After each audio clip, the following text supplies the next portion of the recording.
मानसिकता है।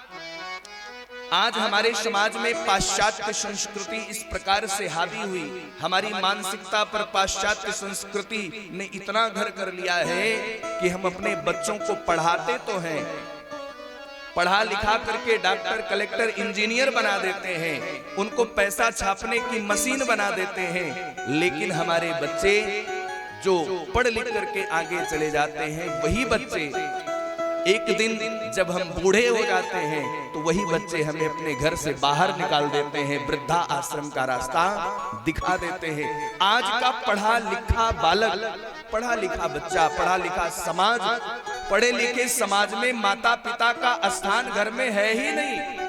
आज के समाज शास्त्र में पति पत्नी, पुत्र और पुत्री, समाज शास्त्र में माता पिता का स्थान निकट है। परिवार रजिस्टर देख लो, माता पिता का नाम नहीं मिलेगा। ये आज का समाज शास्त्र है। किसका बनाया हुआ है? कहा ये हमारा बनाया नहीं, क्योंकि हम मानसिक रूप से आज भी पाश्चात्य संस्कृति के गुलाम हैं। बात मेरी समझ में आ रही है? नहीं आ रही? मानसिक रूप से आज भी पाश्चात्य संस्कृति के गुलाम है। क्यों?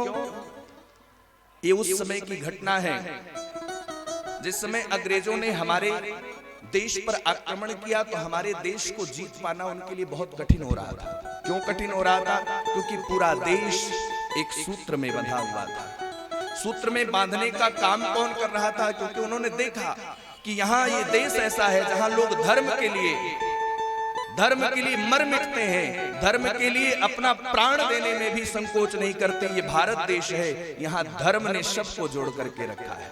कहा जब तक भारतीयों को इनके धर्म से पृथक नहीं कर दोगे, तब तक देश को जीत पाना कठिन है।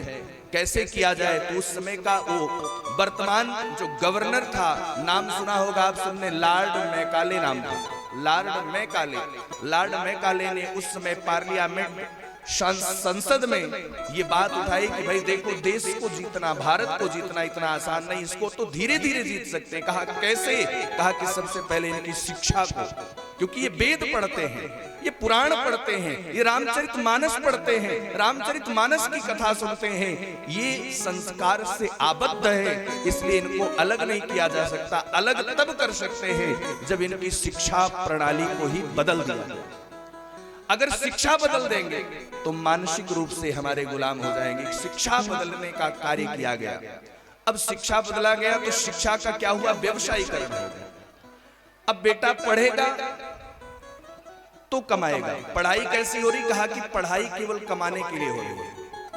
कोई ऐसी भी शिक्षा है जिससे आपका आत्म कल्याण हो सके? आज की शिक्षा से आप पैसे तो बना सकते हैं, लेकिन आत्म कल्याण आपका कैसे होगा?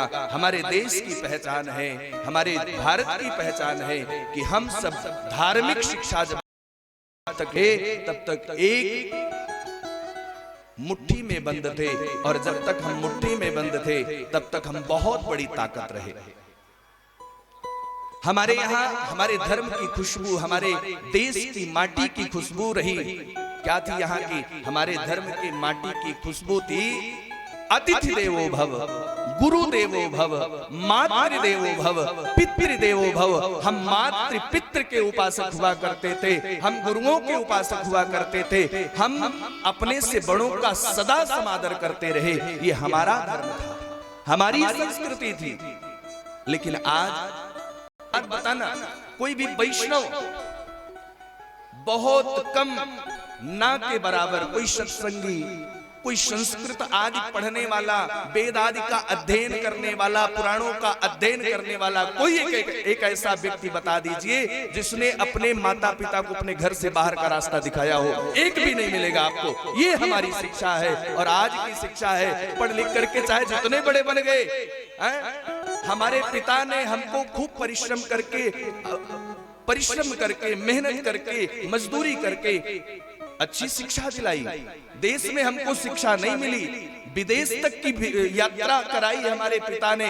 जब वही बेटा पढ़ लिख करके बड़ा अधिकारी बन करके अपने देश में आया तो अपने पिता को ही प्रणाम करने में लज्जा खाता है। ये शिक्षा है आज।